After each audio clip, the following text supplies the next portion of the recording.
중국이나 대만 쪽에서도 호주 워홀을 굉장히 많이 가는 걸로 알고 있는데 유독 서양 남자들이랑 어울리는 사진만 인스타나 유튜브에 올리더라고요.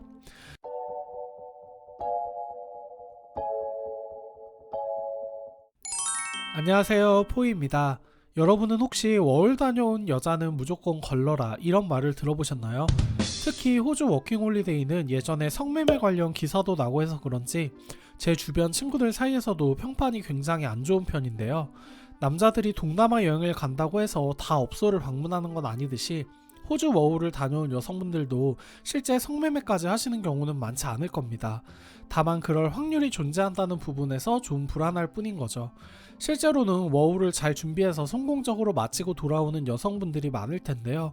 그럼에도 불구하고 왜 한국 남자들은 워홀 다녀온 여성들을 그렇게 기피하는 걸까요? 그래서 오늘은 워홀 다녀온 여성들을 기피하는 4가지 이유를 말씀드려 보려고 합니다. 첫 번째는 목적성 없는 충동적인 도피성 워홀인 경우가 많기 때문입니다. 요즘은 취업이 굉장히 힘들기 때문에 남녀를 불문하고 도피성 워홀을 가시는 분들이 많은데요. 호주 워홀 같은 경우에는 특히 30살이라는 나이 제한이 있기 때문에 군대를 다녀오는 남성들보다는 여성분들의 도피성 워홀 비율이 압도적으로 높습니다.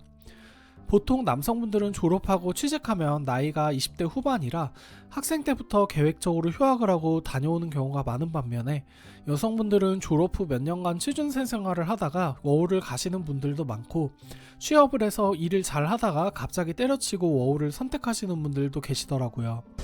근데 여러분들도 아시다시피 워홀이라는 게 커리어를 쌓으러 가는 게 아니잖아요. 호주에서 하는 일이라고는 대부분 농장일, 서빙일 같은 단순 육체 노동입니다. 물론 여성분들도 이런 육체 노동에 특화되신 분들이 있을 수 있겠지만 쉽지 않은 게 현실이죠. 보통 남자 워홀러들은 한국에서 취업도 못하고 알바하며 돈 조금 버느니 호주에서 투잡 쓰리잡 하면서 돈이라도 많이 벌어두자 이런 마인드가 있다면 여성 워홀러분들은 그냥 외국을 경험하고 싶어, 외국에서 살아보고 싶어 이런 식으로 출발점 자체가 약간 추상적이고 애매모호한 경우가 훨씬 많더라고요.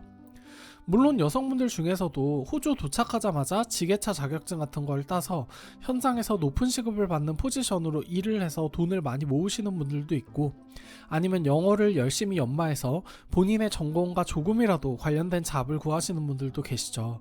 이런 분들은 당연히 워홀 이후에 한국에 돌아오셔도 굉장히 잘 살 겁니다. 그런데 무지성으로 그냥 한국 너무 지긋지긋해, 회사 너무 싫어 이러면서 계획성 없이 즉흥적으로 20대 중후반에 훌쩍 워홀을 떠나시는 여성분들을 보고 있으면 해외여행 가고 싶은데 돈이 없어서 저러나 싶기도 하고 나중에 힘든 일이 있을 때마다 저런 식으로 충동적으로 행동하지 않을까 싶기도 합니다. 당연히 결혼하고 나서도 조금만 힘들면 일을 그만두려고 하겠죠. 실제로 유튜브에 워홀 포기를 검색해보세요. 상위에 뜨는 분들이 다 여성분들인데 내용이 비슷비슷해요.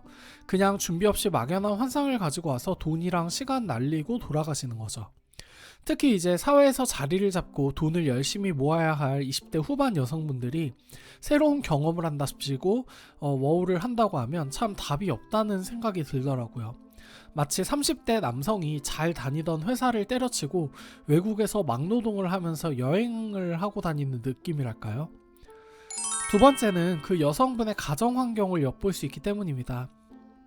대학생분들이 해외 경험을 꿈꾸는 경우엔 우선 교환학생이나 어학연수를 생각하는데요. 이때 가장 큰 걸림돌이 바로 비용일 겁니다.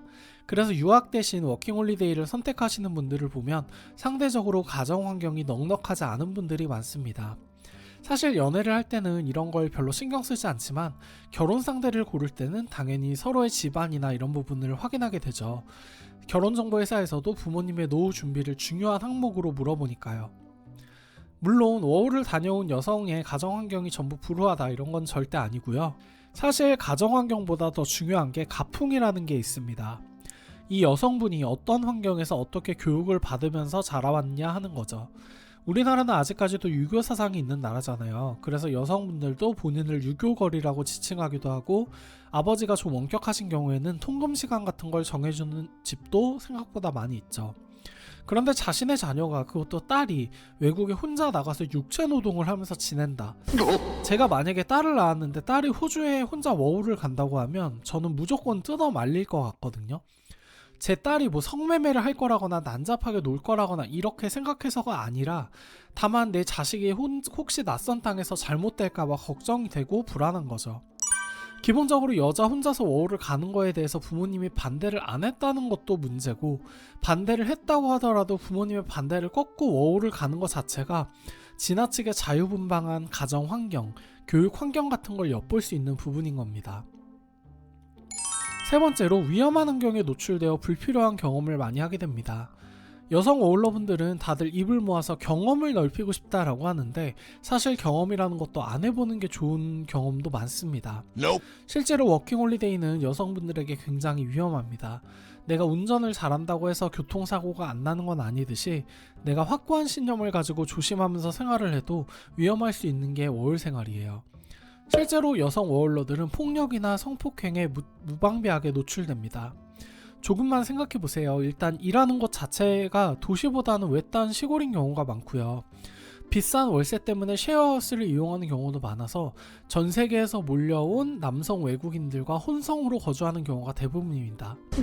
물론 연애를 하면 결국 집세를 아끼려고 동거 경험까지 추가되고요. 호주는 마약, 도박, 성매매 이런 것들이 한국이랑 비교할 수 없을 정도로 관대한 나라입니다. 실제로 워홀러분들 중에서는 도박으로 돈을 날리고 도피 생활을 하시는 분들도 많고요. 남친을 사귀어서 동거 생활을 하다가 워홀을 포기하고 돌아오시는 분들도 많습니다. 이건 실제로 호주 워홀을 다녀온 유명 여성 유튜버 분이 해주신 말이에요. 워홀 가신 분들이 새로 경험하는 거라곤 평일에 한국에서도 기피할 것 같은 단순 육체 노동에 종사하고, 영어도 잘 안 되는 외국인 워홀러들끼리 모여서 밤새 술 퍼마시고 파티하고 이런 거밖에 없어요.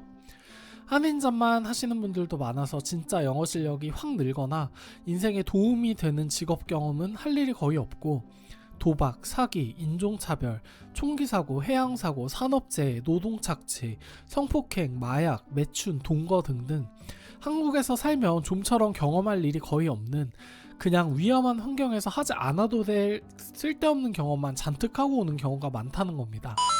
그나마 돈이라도 많이 벌면 다행인데 집세나 생활비도 생각보다 비싸서 어설프게 일하고 놀러다니다 보면 한국보다 돈을 못 모을 가능성도 높죠. 네 번째로, 낭만병이 중증으로 도지는 경우가 많습니다. 사실상 워홀 다녀온 여성분들을 기피하는 가장 큰 이유 중에 하나일 텐데요. 우리가 책을 한 권만 읽은 사람이 제일 무섭다고 하는 것처럼 워홀을 다녀오신 여성분들은 외국에 대한 이상한 판타지를 가진 경우가 많습니다. 그래서 워홀 다녀오신 분들을 보면 반복적으로 해외를 나가시는 분들이 많아요. 말 그대로 외국 생활을 어설프게 맛보고 헛바람이 드는 경우입니다. 호주에 워홀을 가신 여성분들의 유튜브나 인스타그램을 보면요, 화장이나 옷차림새부터가 남다른 경우가 많습니다. 일단 호주 도착하자마자 카톡 프사는 무조건 오페라하우스 앞에서 찍은 사진이고요. 유튜브 썸네일도 항상 비키니 입고 해변에서 찍은 사진이라든지, 외국 남자들, 특히 유럽 쪽에서 온 잘생긴 남자들이 우통을 벗은 모습을 꼭 올려놓습니다. 중국이나 대만 쪽에서도 호주 워홀을 굉장히 많이 가는 걸로 알고 있는데, 유독 서양 남자들이랑 어울리는 사진만 인스타나 유튜브에 올리더라고요.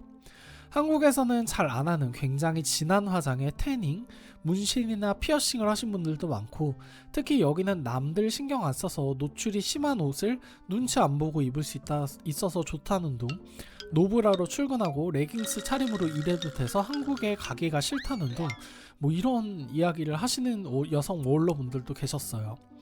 사회 하층민으로 단순 노동을 하면서 로우 소사이어티만 짧게 경험하신 분들이 이 나라 사람들은 이렇다 저렇다 하는 거 보면 황당하더라고요.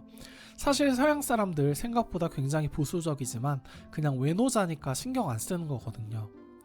요즘에 호주 워홀 가신 여성 유튜버 분이 정말 많아서 제가 수백 분을 찾아봤는데, 정말 현지에서 착실히 돈 벌고 공부하고 이런 분들도 소수 있었지만, 여행지 놀러 다니고 외국인 남성들이랑 파티하고 클럽 다니고 일도 진득하게 못하고 일하다 잘리고 잡도 제대로 못 구하고 해서 한국에서 돈 빌려 쓰고 이런 분들도 굉장히 많았습니다. 심지어 몇 달을 일했는데도 100만 원도 못 모은 분도 있더라고요. 특히 백인 남성의 환상을 가지는 여성분들이 많고 실제로 교제하는 경우도 적지 않은데요.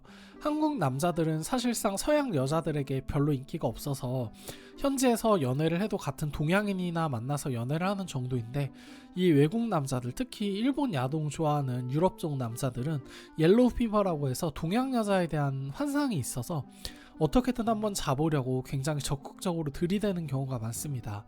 근데 또 이런 거를 단편적인 부분만 보고 서양 남자들이 굉장히 잘해준다 라고 생각하더라고요. 게다가 여성분들은 남성분들보다도 여행에 초점을 두고 워홀에 가는 경우가 많아서 돈을 모아오기는커녕 여행에 탕진하는 분들이 많은 것 같아요. 특히 호주로 워홀 다녀오신 여성분들은 대부분 1년도 안 돼서 다시 해외에 여행을 가거나 캐나다나 영국 같은 나라로 다시 워홀을 떠나는 비율도 높습니다. 보통 워홀로 유명해진 유튜버분들의 피드를 보면 죄다 해외여행으로 도배가 돼 있고요.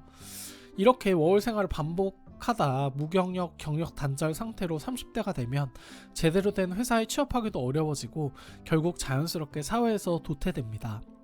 30대가 되어서도 자신을 자유로운 영혼이라고 지칭하면서 히피같이 사는 분들을 보면 대부분 젊었을 때 해외여행에 심취하거나 워홀을 다녀오신 분들이 많더라고요. 버는 족족 탕진하는 외국 생활에 대한 막연한 환상을 가지고 언제든 해외로 나돌려는 분들을 결혼 상대로 생각하기는 쉽지 않겠죠. 워홀을 다녀오신 한 여성 유튜버분이 또 이런 말씀을 하시더라고요. 자기는 여잔데 여기 집세가 너무 비싸서 몸 파는 여자들 이해가 간다라고요. 워홀 다녀온 여성분들을 모두 싸잡아서 깎아내리는 건 잘못된 일이지만 배우자를 선택하는 일은 어디까지나 개인의 인생을 건 선택이기 때문에 신중하게 여러 가지 면을 검토하는 건 너무나 당연한 일이고, 남자 입장에서는 굳이 리스크를 감수하면서까지 워홀 다녀온 여성분들을 만날 이유가 없는 거죠. 환경이 사람을 만드는 건 학교나 회사에서만 해당되는 이야기는 아닙니다. 혹시 여성분들 중에 워홀을 준비하시는 분이 있다면 자신이 어떤 환경에 놓이게 될지, 어떤 목표를 이룰지부터 고민해 보시고 워홀 이후에 어떤 편견 어린 시선을 받게 될지도 한 번쯤은 고민해 보셨으면 좋겠어요. 오늘도 긴 영상 시청해 주셔서 감사드리고요. 다음에 더 좋은 영상으로 찾아뵐 수 있도록 하겠습니다.